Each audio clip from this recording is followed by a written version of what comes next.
Pastor, uma das coisas que a gente faz muito aqui é perguntar como você virou o jogo.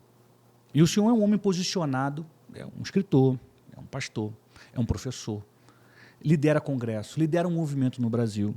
Hoje é uma voz que tem sido ouvida, e eu não tenho medo de errar, a mais ouvida sobre jejum e cuidado com o corpo. Tem um livro sobre jejum, um livro recente sobre cuidado com o corpo. Agora, sempre foi assim na sua vida? Você sempre teve essa preocupação ou teve uma hora em que o jogo virou? Teve uma hora que o jogo virou. A parte do jejum entrou cedo na minha vida. Eu comecei a jejuar aos 15 anos de idade. Aos 18 já fazia de 3 a 7 dias na água quase todo mês. Fui crescendo na prática ao longo dos anos. Cuidado do corpo, demorei para virar o jogo. É um dos grandes arrependimentos que eu tenho, não ter entendido isso antes e não ter dado exemplo nessa área antes. Mas mesmo quando eu estava assim, no auge do sobrepeso, e já pesei bastante, estamos falando a mais de 60 quilos do que eu estou hoje. Caramba!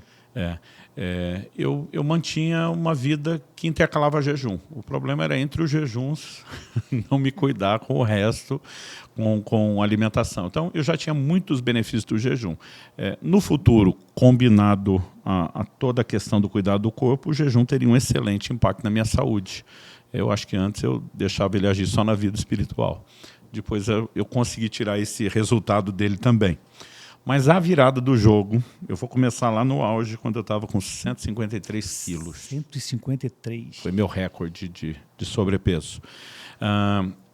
Eu e Kelly, minha esposa, recebemos a visita de uma pastora amiga nossa lá da Itália, Rosela Infátio. Ela veio acompanhada de uma amiga, uma discípula, que também era médica. Eu já tinha pregado na igreja deles em Milão 2003, 2005 e 2007, a cada 2 anos. Então isso deve ter acontecido no final de 2007 ou começo de 2008. Quando a gente recebeu elas em casa, essa médica não conseguiu esconder no rosto dela a cara de espanto com o meu tamanho. E, apesar de italiana, ela falava até bem o português, e ela falou assim para mim: pastor do céu, cada vez que eu te encontro, o senhor está maior do que da vez anterior. Ela falou: desculpa, eu sou médica, eu não consigo não falar. Então ela já disparou e falou: o senhor tem feito check-up? E ela não esperava isso. Falei: sim. Ela: quanto foi o último? Tipo, achando que tinha sido alguns anos. Falei: faz 2 meses. Ela falou: e aí? Falei: e aí, tudo bem. E ela me olha com a cara: como assim, tudo bem? Falei: tudo bem. Ela fez uma cara de que não acreditava. Eu já virei para minha esposa e falei: Kelly, pega os exames. Tipo, vamos esfregar na cara dela. Não precisa pegar. Eu falei: não, você está fazendo cara que não está acreditando. Ela falou: desculpa, pastor, é difícil acreditar que um cara do seu tamanho está bem, mas sua palavra para mim vale mais que o exame, não vou olhar. Já que sua palavra vale, colesterol, eu ainda fui checando, diabetes, triglicerídeos, pressão alta, tudo em ordem. Ela, curiosa, falou assim: quem que fez esse check-up? Foi um cardiologista? Eu falei: foi. Ela falou: o que ele falou? Estou curiosa. Eu falei: ele ficou bravo. Jogou o exame na mesa assim, a atitude dele era meio de hostilidade, né? E ele falou assim para mim: digamos que o senhor tem mais sorte do que juízo. Uau. Não era para estar tão bem com um peso desse. E dentro de mim, eu numa mentalidade errada, que eu chamo ela hoje de espiritualização exagerada, eu estou pensando: some de Deus. Aí ela olha para mim, essa médica, e fala assim: pastor, eu vou discordar do seu médico. O senhor não está tendo sorte, não. O senhor só está ganhando tempo. E ela falou uma frase que foi o início do processo. Não deu resultado imediato, mas foi o início. Ela disse assim: o corpo é que nem cartão de crédito. Primeiro o senhor gasta, depois vem a fatura. Ela falou: por enquanto o senhor só está gastando. E pra caramba. Essa conta vai chegar e vai chegar alta. Eu, na minha cabeça, está amarrado, em nome de Jesus. Como se você pudesse sair gastando e amarrar a fatura depois, né? Então aquilo ficou martelando, não me dava descanso, aquela frase. Não fiz nada a respeito. 1 ano depois, minha pressão subiu.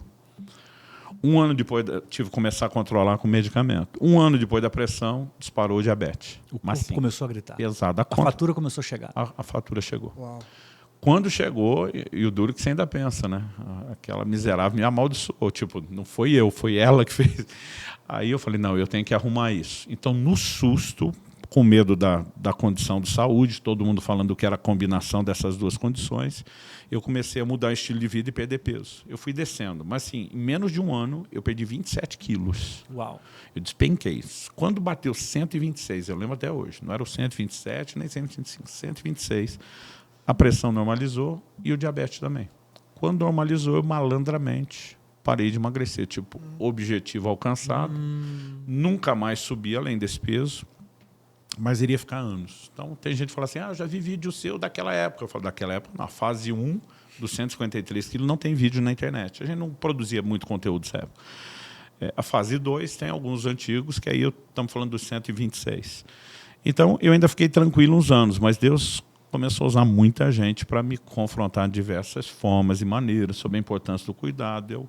Eu brinco, eu ativava o modo blindagem, na minha cabeça eu dava o mute no controle remoto, né? A boca da pessoa está falando, mas você não está ouvindo mais nada.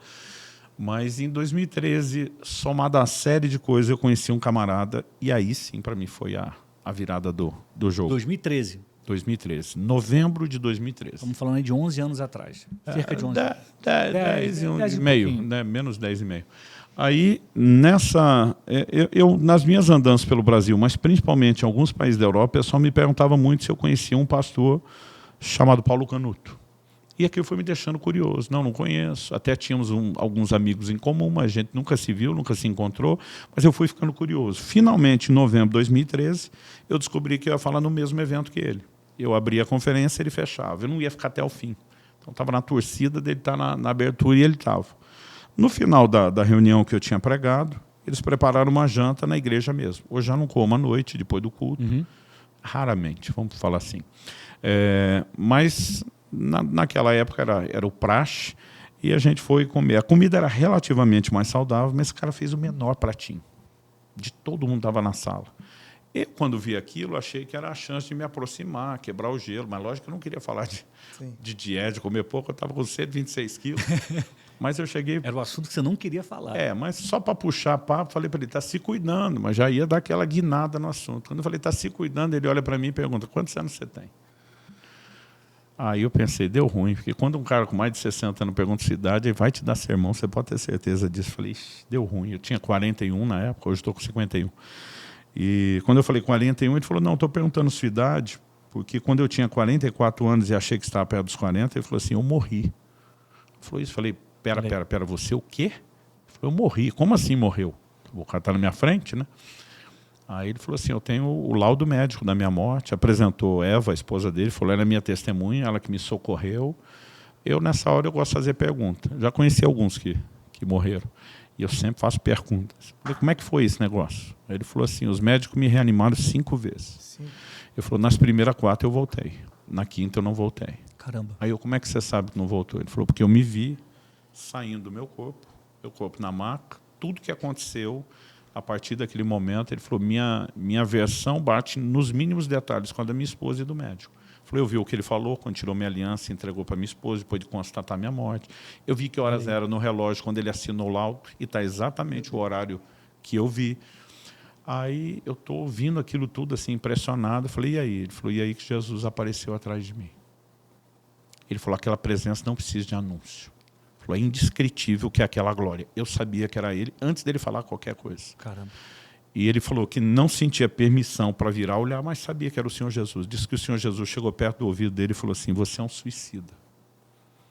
Olha aí. A hora que tocou essa frase, eu falei, uau, já sabia para onde ia a conversa. Ele disse que o Senhor falou para ele assim, eu tinha um plano extraordinário para a sua vida, mas você abortou porque nunca cuidou do seu corpo. Que forte isso. Quando falou isso, eu falei, você era gordo? Tipo assim, vamos falar rasgado, sem pisar em ovos? Ele falou, não, mas eu não me cuidava. Ele falou, não dormia. Toda noite era vigília. Ele falou, dormia 2, 3 horas para orar, para buscar Deus, na maior das boas intenções. Viajava a pregar sem me dar descanso. Né? Ele falou assim, meu problema não era comer muito, eu comia pouco, não me alimentava corretamente e jejuava sem nenhuma sabedoria para entrar e sair. Então ele falou assim, em nome de vou fazer isso tudo para buscar Deus, me arrebentei. Ele falou, com 44 anos, meu corpo entrou em colapso. E aí, em homenagem aos meus amigos cariocas, larguei um caraca. Embora eu digo que ninguém fala caraca com vocês. Nem um agudinho ali que só o carioca, né? Caraca, maluco! Aí, maluco! A hora que eu falei o caraca, eu lembro que ele falou assim, calma que fica pior. Eu estou pensando, como é que pode ficar pior essa conversa? Ele falou assim, Jesus me deu uma visão do que teria sido o velório do dia seguinte. O velório que nunca aconteceu, ele falou, eu assisti. Meu Deus. Ele falou, subir a pior coisa que você assistiu é o seu velório. Ele falou, eu vi o meu. Meu corpo arrumado no caixão, terno e gravata, flores, coroa de flores, amigos, familiares chorando. E alguém estende a mão na direção do caixão e fala assim, mas o Paulo era uma benção. Por que será que Deus recolheu ele tão cedo?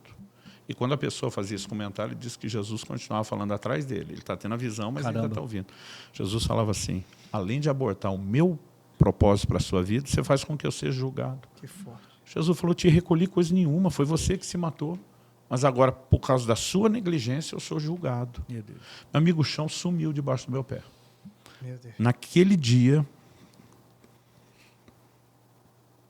e mais 10 anos depois, ainda sou grato a Deus, isso me emociona. Eu levantei daquela mesa e falei para Deus, nunca mais o Senhor vai chamar minha atenção de novo sobre isso.